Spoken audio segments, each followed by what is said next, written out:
பேச்சுவார்த்தை தொடங்குறதா இருந்தது. தப்போ வந்து அவருடைய பயணம் வந்து ரத்தாயிருக்கு. இபிஎஸ் வந்து இப்போ டெல்லிக்கு புறப்பட்டிருக்காங்க. எப்படி இருக்கு? மதிப்புக்குரிய பீஸ் கோயில்ஜிங் வருவதாக எந்த செய்தியும் கிடையாது. ஏன்னா நான் நேற்று உங்களை பார்த்துருக்கிறேன், இன்றைக்கும் உங்களை பார்த்து நான் அங்கே தான் இருக்கிறேன். அப்படி ஒரு செய்தி கிடையவே கிடையாது. நேற்று மாலையிலும் நானும் மதிப்புக்குரிய இபிஎஸ் அவர்களும் சந்தித்து பேசுவேன். நேற்றும் கேட்டீங்க, அப்படி ஒரு செய்தி கிடையாது. இன்றைக்கி மதிப்புக்குரிய இபிஎஸ் அவர்கள் போயிருக்கிறாங்கன்னு சொன்னாங்க. இபிஎஸோட அதான் திடீர் டெல்லி பயணத்துக்கு என்ன காரணம் சார்? கூட்டணி பேச்சுவார்த்தை எந்த லெவலில் இருக்குது? சீட் ஷேரிங்கில் எதுவும் இஷ்யூஸ் இருக்குதா இல்லை சுமூகமாக போயிட்டு இருக்கு? எந்த இஷ்யூஸும் சீட் ஷேரிங்கில் கிடையாது. எல்லாமே சுமூகமாக போயிட்டு இருக்கு. சீட் கேட்குறோம் சார். என்னங்க? பாஜக தரப்பில் எத்தனை சீட் கேட்குறோம்? இல்லை, இதுவரை அது முடிவு பண்ணலை. இப்போ நான் சென்னைக்கு போன பிறகு தான் அதை பற்றி முடிவு பண்ணுவேன். நீங்கள் என்னைக்கு சென்னை போகிறீங்க சார்? நான் இன்றைக்கு சாயங்காலம் போகிறேன். இப்போ திமுக காங்கிரஸ் அதாவது 28 சீட் வாங்கியிருக்காங்க. காங்கிரஸை விட அதிகமாக பாஜக வந்து அதிமுக கூட்டணியில் இருக்கக்கூடிய கட்சியில் வந்து அதிக சீட்டு வாங்கணும் அப்படின்னு சொல்லிட்டு முயற்சி பண்ணிட்டு இருக்கிறதா ஒரு தகவல் வந்துட்டு இருக்கு. இதை நீங்கள் எப்படி பார்க்குறீங்க? அதாவது எங்களுடைய எதிரணியில் இருக்கக்கூடிய கூட்டணி அவங்க எத்தனை சீட்டு யாருக்கு வாங்கியிருக்காங்க அப்படிங்கிறத பார்த்து நாங்கள் சீட் வாங்கணுங்கிற ஒரு அந்த மாதிரி ஒரு கட்டாயம் ஒன்றும் இல்லை.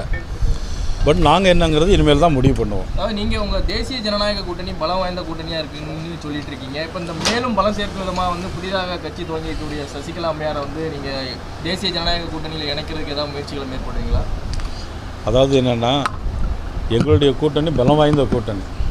மேலும் கூட்டணி வருமா வரலையாங்கிறது ஓரிரு நாட்களில் நாங்கள் வந்து சொல்கிறோம். பாஜக கூட்டணியில் பரபரப்புன்னு சொல்லலாமா சார்? காரணம் தேர்தலுக்கு ஒரு மாதம் தான் இருக்குது. எந்த மாதிரி நம்ம அபியூகம் அமைச்சிருக்கோம்? தொகுதி பங்கீடு முழுமையடைகிற மாதிரி சொல்லிட்டு இருக்கிறாங்க. இது எப்படி?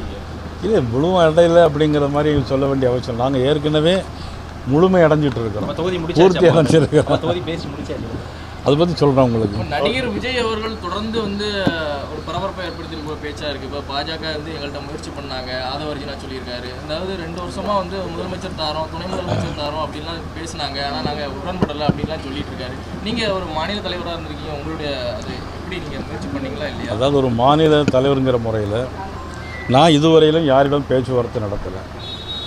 நீங்கள் சொன்ன நபர்கள் யாரும் என்னிடம் பேச்சுவார்த்தை நடத்தவும் இல்லை. இந்த மாதிரி ஒரு சூழ்நிலையில் அவங்க அந்த மாதிரி ஏன் சொன்னாங்கிறது தான் எனக்கு புரியவும் இல்லை. குழப்பம் ஏற்படுத்தணும் அப்படிங்கிற மாதிரி பேசுகிறாங்க அவங்க. அது அவங்கள்ட்ட தான் நீங்கள் கேட்கணும். தொகுதி பங்கீடு தேசிய ஜனநாயக கூட்டணியில் எப்போ முடியும்? வெகு விரைவில். இன்னைக்கு ஈவினிங் சென்னை போனோட தெரிஞ்சிடும். புதிய கட்சிகள் கூட்டணி வருவதற்கான வாய்ப்புகள் சொல்றீங்க. மீதமுள்ள கட்சிகள் இன்னும் எந்த முடிவுமே எடுக்கல. பேச்சுவார்த்தைகளுக்கு எதுவும் முயற்சி பண்ணலாம். வரலாம். ஒரு வார்த்தையில் முடிச்சு